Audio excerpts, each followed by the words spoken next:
देश का number 1 news channel news 18 India देख रहे हैं आप। मैं हूं आपके साथ मोनिका ठाकुर। नमस्कार, मैं रीमा प्रसाद।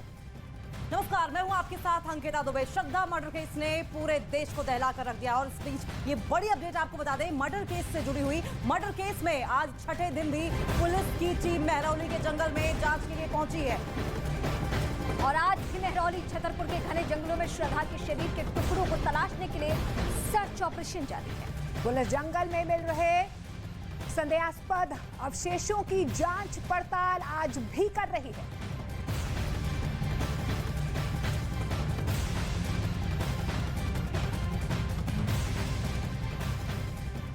और ये इस वक्त की सबसे अहम और बड़ी खबर है। देश के number 1 news channel news 18 India पर इस वक्त हम उसी महरौली छतरपुर के घने जंगलों में मौजूद है, जहां पुलिस की कई टीमें बना करके तलाशी अभियान जारी रखे हुए हैं। 6 दिन बीत चुके हैं। कुछ ठोस सबूत जुटाना चाहती है पुलिस की टीम और इसीलिए इस तरह के घने जंगलों में लगातार छानबीन की जा रही है। जिस तरह से श्रद्धा हत्याकांड के बाद एक खुलासा होता रहा कि आफताब को यहां लाया गया और उसने ये बताया कि इसी घने जंगल में, जहां पीछे आज भी छानबीन कर रही है पुलिस की टीम, यही उसने श्रद्धा के शरीर के टुकड़ों को ठिकाने लगाया है। ऐसे में जबकि ये पता चला है कि ये एक इतना बड़ा जंगल है जिसके हर चप्पे चप्पे को छान लेना एक दिन का काम नहीं, और इसीलिए आज 6 दिन हो चुके हैं। पुलिस की टीम लगातार यहां छानबीन कर रही है और कोई ठोस सबूत जुटाने की कोशिश कर रही है, क्योंकि आशंका ये है कि जिस तरह से आफताब अपने बयानात बदल रहा है, क्या कहीं वो पुलिस को इस पूरी तफ्तीश को गुमराह करने की कोशिश तो नहीं कर रहा है। और इसीलिए भी ये एक सबसे अहम सवाल है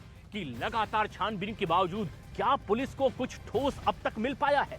ऐसे में आज हमारे ठीक पीछे यहां पुलिस की टीम मौजूद है। लगातार उन इलाकों में पुलिस की टीम पहुंच रही है जिसकी शिनाख्त आफताब ने की थी। जब आफताब को लाया गया था एक दिन पहले ही, तो उसने उन जगहों को चिन्हित किया था जहां पर श्रद्धा के शरीर के टुकड़े उसने छिपाए होंगे या ठिकाने लगाए होंगे।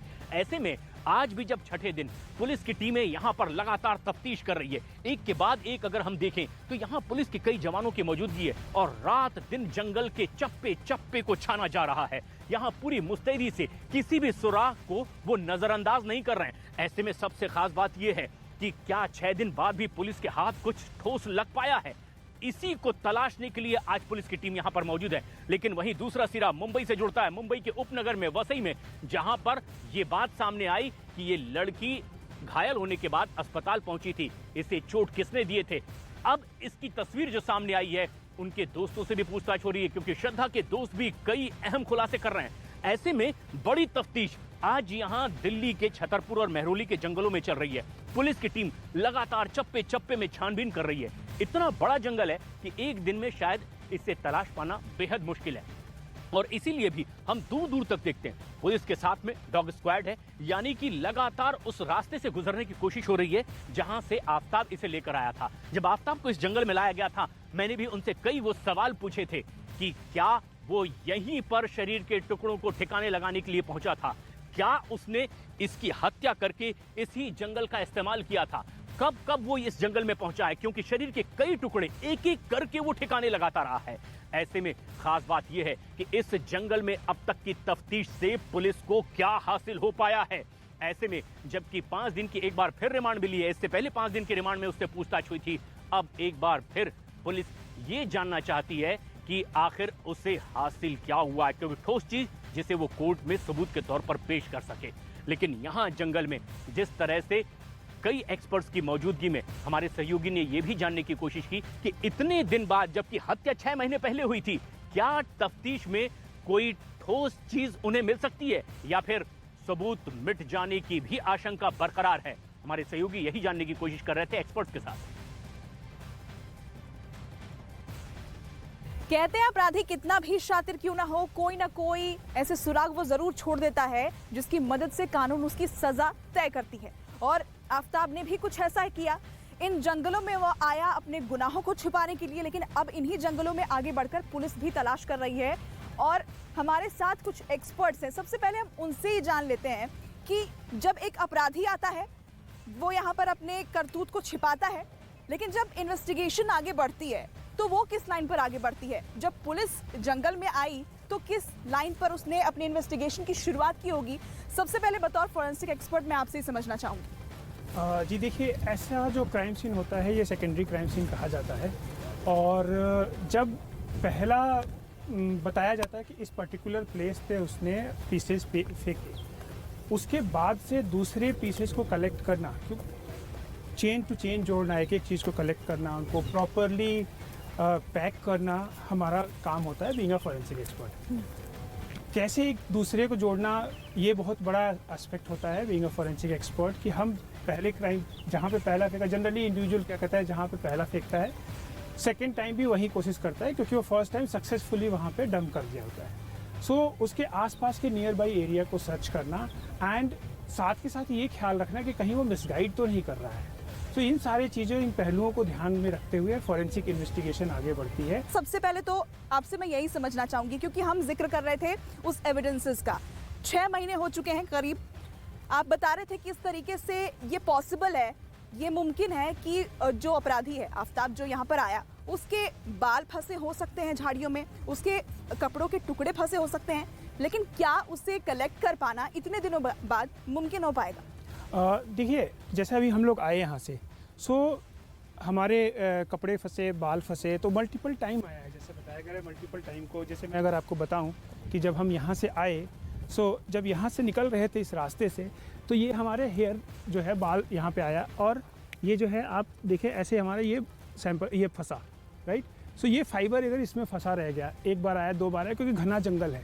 बहुत सारी ऐसी चीज़ें हैं जो कि पॉसिबिलिटी हो सकती है कि अगर हम उसको देखें और हमें मिल जाए तो वो चेन ऑफ कस्टडी को और सबूत को बहुत ज़्यादा मजबूत करेगा, चीज़ों को जोड़ते हुए कि हाँ ये पर्सन की यहाँ पे प्रेजेंस थी। क्योंकि फाइबर एक बहुत बड़ा एविडेंस होता है, हेयर एक बहुत बड़ा एविडेंस होता है, और उससे हम हेयर से डीएनए भी एक्सट्रैक्ट कर सकते हैं, तो इस्टेब्लिश किया जा सकता है कि वो पर्सन इस जगह पे आया था। सो इम्पॉसिबिलिटी नहीं है। जनरली अगर 6 महीने का हम टाइम देखें तो थोड़ा टफ है ऐसे एविडेंसेस का, क्योंकि देखिए मौसम चेंज हुआ है, गर्मियों के बाद बरसात हुई है, बरसात के बाद अभी फिर हम इस मौसम में आ रहे हैं, तो टाइम गैप तो हो चुका है। इम्पॉसिबल तो नहीं है अगर हम उसको प्रॉपर तरीके से देखें, और इन्वेस्टिगेशन टीम इन सारी चीज़ों को बहुत ही प्रॉपर तरीके से इन्वेस्टिगेट करती है। जो भी इन्वेस्टिगेशन टीम काम करती है, जो कि फॉरेंसिक एक्सपर्ट के साथ होती है, पुलिस ऑफिसर्स होते हैं, वो इन सारी छोटी छोटी चीज़ों का बहुत ही अच्छी तरह से ध्यान रखते हैं।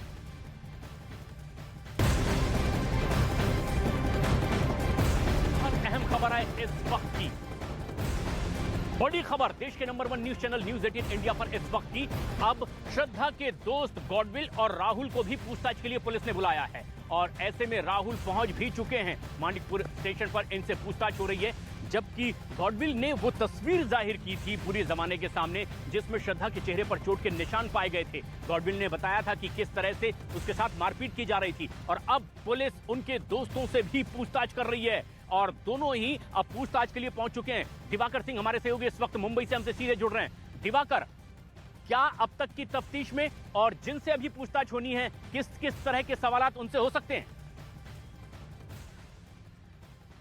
प्रशांत, देखिए दिल्ली पुलिस की जांच का आज दूसरा दिन है, और दूसरे दिन 2 अहम किरदारों को, राहुल रॉय और गॉडविन, दोनों को बुलाया गया है। दोनों श्रद्धा के दोस्त हैं, और ये जो क्राइम ब्रांच का दफ्तर है यहाँ पर दोनों पहुंच चुके हैं। थोड़ी देर में जब दिल्ली पुलिस की टीम यहाँ पहुंचेगी तो उनसे कई सारे सवाल किए जाएंगे, क्योंकि गॉडविन ने कल मीडिया से जो मेडिकल रिपोर्ट शेयर की थी श्रद्धा की मारपीट की, इसके अलावा जो श्रद्धा का फोटो शेयर किया था जिसके उसके चेहरे पर कई सारे निशान थे, उसको लेकर कई सवाल गॉडविन से भी होंगे। और साथ ही साथ दिल्ली पुलिस यह जानने की कोशिश करेगी क्या श्रद्धा के साथ कई दिनों से ऐसा हो रहा था, और हो रहा था तो कितने दिनों से इस तरह से मारपीट आफ्ताब जो है श्रद्धा के साथ करता था। ये तमाम चीजें जो है दिल्ली पुलिस जो है गॉडविन से जानने की कोशिश करेगी। इसके अलावा क्योंकि राहुल रॉय भी गॉडविन का दोस्त है, श्रद्धा का दोस्त है, तो उससे भी तमाम सवालात होंगे कि आखिर वो क्या जानती है इस पूरे मामले में, क्योंकि गॉडविन और राहुल रॉय दोनों ने मीडिया में इंटरव्यू दिया था और साफ तौर पर कई सारे तथ्य सामने लाए थे, जिसके चलते दिल्ली पुलिस ने आज इन्हें बुलाया है फोन करके। और फोन करने के बाद जो दोनों हैं, जो गॉडविन और राहुल रॉय, वो दोनों यहाँ पहुंच चुके हैं।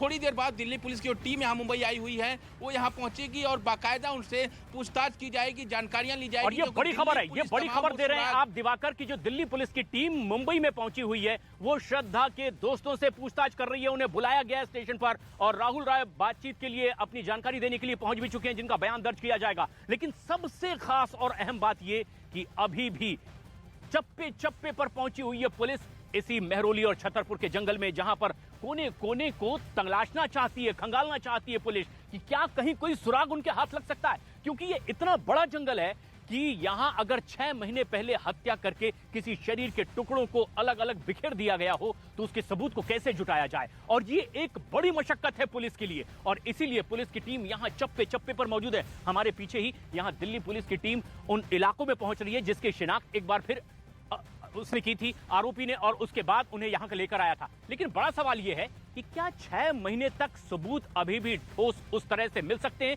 जिसकी तलाश में दिल्ली पुलिस की टीम जंगल के चप्पे चप्पे में पहुंच रही है, कोने कोने पर पहुंची हुई है। लेकिन खास बात यह कि कुछ तो ऐसा हाथ उन्हें लगाना ही होगा जिसे कोर्ट में वो पेश कर सके। हमारे सहयोगी आनंद इस वक्त हमसे इसी इलाके से जुड़ रहे हैं और वो बताएंगे कि क्या इतना लंबा वक्त बीत जाने के बावजूद कुछ ठोस सबूत हाथ लग सकता है। आनंद, हमारे साथ मिस्टर संजीव देसवाल भी हैं। संजीव जी, हम जानना चाहेंगे आपसे, हमने 16-17 साल के अपने करियर में, आपने भी अपने करियर में कई क्राइम के ऐसे मामले देखे हैं, लेकिन ये मामला थोड़ा सा पेचीदगा इसलिए है कि इसमें लड़की की बॉडी नहीं है, श्रद्धा की बॉडी नहीं है, और केवल आरोपी जो कातिल है वो पुलिस के पास है, और जो लास्ट सीन है, जो क्राइम सीन है वो पुलिस के पास है। आपको लगता है कि ये टिक पाएगा कोर्ट में मामला अगर सबूत नहीं मिले? क्योंकि 6 महीने हो चुके हैं, जैसा डॉक्टर साहब भी बता रहे हैं कि सबूत होना बहुत जरूरी है, और सबूत के नाम पे पुलिस के पास अभी कुछ भी नहीं है। देखिए, इसमें कोई दो राय नहीं कि 6 महीने का एक लंबा समय है जिसमें क्रिमिनल के पास वक्त था अपने एविडेंस को मिटाने का, अपने क्राइम को बचाने का। होता क्या है कि जब भी कोई क्राइम होता है तो पुलिस जब इन्वेस्टिगेशन करती है तो सबसे पहले इन्वेस्टिगेशन करने के लिए पुलिस के पास होता क्या है? क्रिमिनल का स्टेटमेंट। अब क्रिमिनल स्टेटमेंट अगर दे रहा है स्मार्टली, जैसे कि ये 10 किलोमीटर के रेडियस में एक जंगल है, इस जंगल के अंदर वो लेफ्ट में फेंकता है, राइट में बताता है, जरा आप हमें